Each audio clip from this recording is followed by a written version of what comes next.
میں ایک واقعہ بناتا ہوں جو خود میرے ساتھ پیش آیا.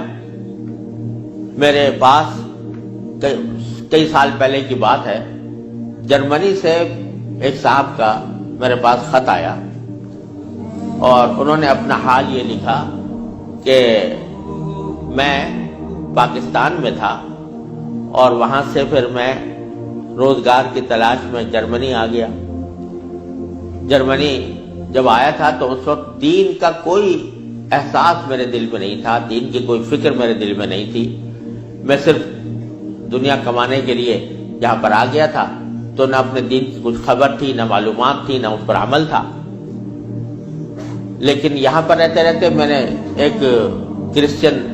لڑکی سے میرے تعلقات ہو گئے اور پھر میں نے اسے شادی کر لی. شادی کے بعد بھی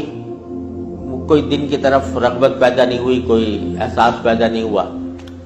لیکن جب اولاد ہو گئی اور اولاد ذرا نشو و نما پانے لگی، ذرا سی وہ سمجھدار ہونے لگی،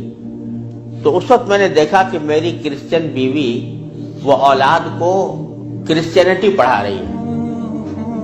اور کرسچینٹی کی تعلیم دے رہی ہے. تو اس وقت میرے دل کا اندر کا سویا ہوا مسلمان جاگا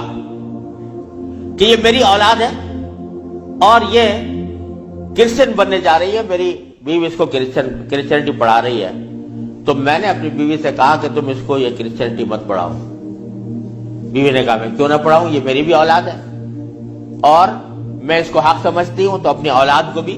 ویسے ہی بنانا چاہتی ہوں. میں نے کہا نہیں، کرسچینٹی حق نہیں ہے، اسلام برحق ہے. تو اس نے کہا مجھے ثابت کرو کہ کیوں برحق ہے اسلام اور کرسچینٹی میں کیا خرابی ہے. تو اب میرے پاس علم تو تھا نہیں، مجھے اپنے دین کا بھی پتہ نہیں تھا، کرسچینٹی کا بھی پتہ نہیں تھا. لہذا جب وہ بات کرتی تو میں اس کا جواب دینے کے لیے کی پوزیشن میں نہیں تھا، اس کے سوالات کا جواب نہیں دے سکتا تھا، اس کے اعتراضات کا جواب نہیں دے سکتا تھا. تو میں اس مشکل میں ہوں کہ میری اولاد وہ میری بیوی کی تعلیم و تربیت کے نتیجے میں کرسچن بننے جا رہی ہے اور میرے دل پر آرے چل رہے ہیں، میں کچھ کر نہیں سکتا. تو آپ مجھے کوئی طریقہ بتائیے. یہ خط میرے پاس آیا تو میں نے اللہ تبارک و تعالیٰ سے دعا کی کہ اللہ کوئی ایسی تدبیر دل میں ڈال دیجئے کہ جس سے اس بیچارے مسلمان کی مشکل حل ہو. تو میں نے اس کو لکھا کہ ایک تو میری کتاب ہے واٹ از کرسچینٹی کے نام سے، جس میں کرسچینٹی کے بارے میں تفصیل ہے. تو وہ کتاب میں نے بھیجی اور ساتھ میں اس سے کہا کہ آپ اپنی بیوی سے بحث کرنا بند کر دیں، کیونکہ بحث کرنے سے کچھ فائدہ نہیں ہوگا. آپ کو خود معلومات نہیں ہے اور بحث کرنے سے ویسے بھی فائدہ نہیں ہوتا. جب بحث مباحثہ شروع ہوتا ہے تو ہر ایک آدمی چاہتا ہے دوسرے کو زیر کر دے، اس سے کوئی خاص فائدہ نہیں ہوتا. تو آپ بحث کرنا تو بند کر دیں، البتہ ان کو دو باتوں پر آمادہ کر لیں. ایک بات تو یہ کہ اس سے یہ کہیں کہ بھئی خدا کو تم بھی مانتی ہو اور میں بھی مانتا ہوں، اور یہ بھی مانتی ہو کہ خدا سے دعا کی جاتی ہے. تو آؤ ہم دونوں بیٹھ کر یہ دعا کریں، اکٹھے بیٹھ کر یہ دعا کریں کہ یا اللہ اگر اسلام برحق ہے تو ہمارا سینہ اسلام کے لیے کھول دیجئے، اس پر عمل کی توفیق عطا فرمائیے. اور اگر کرسچینٹی برحق ہے تو پھر کرسچینٹی کے اوپر ہمارا دل کو مطمئن کر دیجئے. دونوں مل کے یہ دعا کیا کریں. ایک تو اس بات پر اس کو آمادہ کریں، دوسرے اس بات پر آمادہ کریں میں کتاب بھیج رہا ہوں کہ وہ کتاب کا مطالعہ کر لیں. میں نے یہ لکھ تو دیا، اللہ تعالیٰ سے دعا بھی کی کہ اللہ میں نے لکھ تو دیا ہے، اس کو مؤثر و مفید بنا دیجئے. کچھ عرصے کے بعد اس ساتھی کا خط آیا. اس نے لکھا کہ الحمدللہ میری بیوی نے آپ کی دونوں باتیں تو مان لی ہیں اور کہا کہ یہ دعا بھی کروں گی اور یہ کتاب بھی پڑھوں گی، لیکن ابھی کوئی فرق نہیں آیا، معاملہ کیوں کا توں ہے. تو میں نے پھر ان کو خط لکھا کہ آپ گھبرائیں نہیں اور اس عمل کو جاری رکھیں، دعا کرتے رہیں، تو گھبرائیں نہیں. اس کے کچھ عرصے کے بعد ان کا خط آیا میرے پاس. اس میں انہوں نے لکھا کہ عجیب و غریب واقعہ ہو گیا وہ یہ کہ میری بیوی وہ کسی جگہ کوئی ڈگری کورس کر رہی تھی، اس سلسلے میں یونیورسٹی گئی، اور یونیورسٹی سے واپس آتے ہوئے ہم دونوں واپس آ رہے تھے، وہ گاڑی ڈرائیو کر رہی تھی، میں اس کے برابر میں بیٹھا ہوا تھا، تو اچانک اس نے گاڑی ایک جگہ روک کر اور اس نے اپنا سر اسٹیئرنگ کے اوپر جھکا لیا اور بے تحاشا رونے لگی۔ میں سمجھا کہ خدا نہ کرے اس کے اوپر کوئی دل کا دورہ پڑا ہے یا کوئی تکلیف ہوئی ہے، تو میں پریشان ہوا۔ میں نے پوچھا کیا بات ہے، تو روتے روتے اس سے بولا نہیں جا رہا تھا۔ بمشکل جب میں نے بار بار پوچھا تو اس نے ایک جملہ کہا کہ میں اور کوئی تکلیف نہیں ہے، بس مجھے تم مسلمان بنا، اسلام میں قبول کرنا چاہتی ہوں۔ کہتے مجھے اپنے کانوں پر اعتبار نہیں آیا کہ یہ وہی عورت ہے کہ جو اتنی شدت کے ساتھ مجھ سے بحث کیا کرتی تھی، اور اب یہ کری کہ میں نے کیا کہا، تو بار بار میں نے اسے پوچھا تو اس نے کہا کہ نہیں، میں سچ کہہ رہی ہوں کہ مجھے مسلمان ہونا ہے، تو مجھے کہیں لے جا کر مجھے مسلمان بناؤ۔ میں پھر اس کو فوراً اسلامی سینٹر میں لے گیا، وہاں جا کے اس نے کلمہ شہادت پڑھا، مسلمان ہوئی، اور اس نے خط میں لکھا تھا کہ یہ اتفاق سے یہ دن رمضان کا تھا، اور آج پہلا موقع ہے کہ ہم دونوں نے سحری میں اٹھ کر ہم دونوں نے اکٹھا روزہ رکھا ہے، اور آپ کو خط لکھ رہے ہیں، اور دوسرا خط میری بیوی کی طرف سے ہے۔ تو دوسرا خط اس کے ساتھ تھا اس کی بیوی کی طرف سے، اور اس نے مجھے لکھا تھا کہ میں آپ کا شکریہ ادا کرتی ہوں کہ آپ نے مجھے ایک ایسا طریقہ بتایا جس کے ذریعے اللہ تبارک و تعالی نے مجھے ہدایت عطا فرمائی۔ تو یہ میرے خود اپنے ساتھ پیش آیا ہوا واقعہ ہے۔ اللہ تعالیٰ سے اگر ہدایت مانگی جاتی ہے وہ دعا رد نہیں ہوتی۔ یعنی بہت سی دعائیں جو ہم دنیا کے لیے مانگتے ہیں کہ یا اللہ ہمارا روزگار لگ جائے، ہماری دولت میں اضافہ ہو جائے، اس میں ضروری نہیں کہ اللہ تبارک و تعالیٰ وہی چیز دے دے جو آپ نے مانگی ہے، اس لیے کہ بعض اوقات اللہ تعالیٰ کے علم میں ہوتا ہے کہ یہ چیز اس کو دیں گے تو اس کے لیے نقصان دہ ہوگی، کوئی اور چیز دے دیتے ہیں، اس سے اچھی چیز دے دیتے ہیں۔ بعض مرتبہ آدمی مانگتا ہے کہ مجھے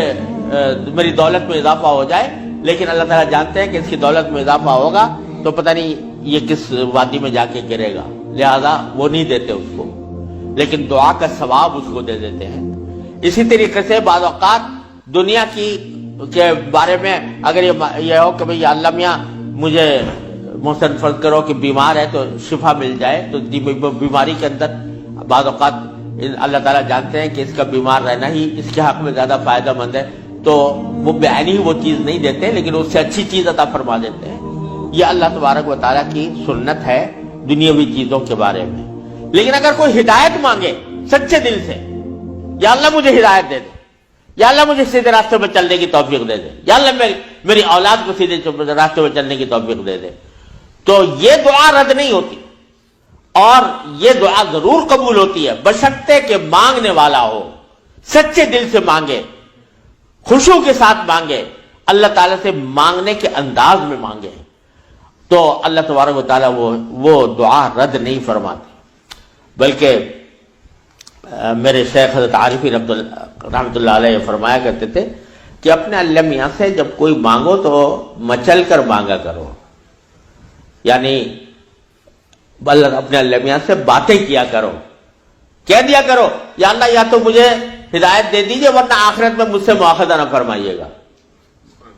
یا تو مجھے ہدایت دے دیجئے، گناہوں سے بچا لیجئے، اپنی نافرمانیوں سے بچا لیجئے، یا پھر آخرت میں میری گرفت نہ فرمائیے گا۔ تو بندہ جب اس طرح مانگتا ہے تو اللہ تبارک و تعالیٰ ضرور عطا فرماتا ہے، ہدایت ملتی ہے، اور ساتھ ساتھ یہ کہ وہاں پر آپ کے لیے ایک عذر ہو جاتا ہے کہ یا اللہ میں نے تو آپ سے مانگا تھا اور کہا تھا کہ مجھے ہدایت دے دیجئے، میرے گناہ چھوڑوا دیجئے مثلا۔ تو آدمی اپنی سی کوشش کرے اور باقی کام کے لیے دعا کرے، صرف دعا بھی کافی نہیں ہوتی، اپنی سی کوشش بھی ضروری ہے۔ جیسے میں نے وہ یہ مثال دی تھی تو میں نے ساتھ میں اس کو کتاب بھی دی تھی، ایسا نہیں کہ صرف دعا ہی پر اکتفا کرے بلکہ تھوڑا سا طلب اس کے اندر پیدا ہو، کہ طلب بھی ہو، طلب ہو اور اس طلب کے لیے کوئی عملی اقدام اپنا سا کرے، اس کے بعد اللہ تعالیٰ سے مانگے تو اللہ تعالیٰ رد نہیں فرماتے۔ حضرت مولانا رومی رحمۃ اللہ علیہ فرماتے ہیں، مثنوی والے مولانا رومی فرماتے ہیں کہ دیکھو حضرت یوسف علیہ السلام کا واقعہ دیکھو کہ ان کو جب زلیخا نے ورغلایا، گناہ کے اوپر آمادہ کرنے کی کوشش کی، تو قرآن کریم میں ہے کہ اس سے پہلے اس نے سارے دروازوں پر تالے ڈال دیے تھے، غلقت الابواب، سارے دروازوں پر تالے ڈال دیے تھے، اور پھر حضرت یوسف علیہ السلام کو بہکایا، ورغلایا۔ تو حضرت یوسف علیہ السلام آنکھوں سے دیکھ رہے تھے کہ سامنے دروازوں پر تالے پڑے ہوئے ہیں، نکلنے کا راستہ نہیں ہے، لیکن انہوں نے یہ سوچا کہ میرے بس میں اتنا ہے کہ دروازے تک چلا جاؤں، بھاگ گئے، تو بھاگ گئے، دروازے تک پہنچ گئے، اور وہاں جا کے مانگا اللہ تعالیٰ سے کہ یا اللہ یہاں تک پہنچنا تو میرا کام تھا، آگے دروازے سے باہر نکالنا اور اس گناہ سے مجھے بچانا آپ کا کام ہے۔ تو نتیجہ یہ ہوا کہ دروازے کے تالے ٹوٹ گئے اور داخل۔ تو مولانا رومی فرماتے ہیں کہ گرچہ رکھنا نیست عالم را پدید، خیرہ یوسف وار می باید دوید، اگرچہ تمہیں اس دنیا کے اندر تمہیں کوئی راستہ نظر نہیں آ رہا، گناہوں سے بچنے کا، اللہ تبارک و تعالیٰ کی نافرمانی سے بچنے کا ماحول ایسا ہے، اس سے نکلنے کا راستہ نظر نہیں آیا، لیکن خیرہ یوسف وار می باید دوید، جس طرح یوسف علیہ السلام دروازے اپنے حد تک جتنا کر سکتے تھے اس کے لیے دروازے تک دوڑ گئے، اس طرح تم بھی دوڑ جاؤ اور پھر اللہ تبارک و تعالیٰ سے مانگو تو اللہ تبارک و تعالیٰ انشاءاللہ رد نہیں فرمائیں گے۔ اس لیے میں عرض کرتا ہوں کہ اپنے معمولات میں، روزمرہ کے معمولات میں یہ بات شامل کریں کہ رات کو سونے سے پہلے اللہ تبارک و تعالیٰ کی بارگاہ میں اپنی بھی اور اپنی اولاد کی بھی، اپنے گھر والوں کی بھی ہدایت کی دعا فرمائیں۔ اللہ یا اللہ اپنے رحمت سے ہم چاہتے ہیں کہ ایسا کریں، اپنی طرف سے کوشش بھی کر رہے ہیں، یا اللہ اپنے فضل و کرم سے اپنے رحمت سے اس کوشش کو کامیاب بنا دیجئے اور ہمارے دلوں کو پھیر دیجئے۔ قرآن کریم حضور اقدس صلی اللہ علیہ وسلم دعا تلقین فرمائی، یا مصرف القلوب صرف قلوبنا علی طاعتک، اے وہ ذات جو دلوں کو پھیرنے والی ہے، اے اللہ ہمارے دلوں کو اپنی طاعت کی طرف پھیر دیجئے، اپنی اطاعت کی طرف پھیر دیجئے۔ یہ دعا سرکار دو عالم صلی اللہ علیہ وسلم تلقین فرمائی۔ تو یہ دعا ہر روز بندہ مانگے اللہ تبارک و تعالیٰ سے، انشاءاللہ رد نہیں ہوگی، انشاءاللہ ضرور کامیابی ہوگی۔ اپنی طرف سے کوشش جاری رہے اور ساتھ ساتھ اللہ تعالیٰ سے مانگتے رہیں، انشاءاللہ یہ کوشش کبھی رائے گاہ نہیں جائے گی۔ اللہ تبارک و تعالیٰ اس کو ضرور قبول فرمائے۔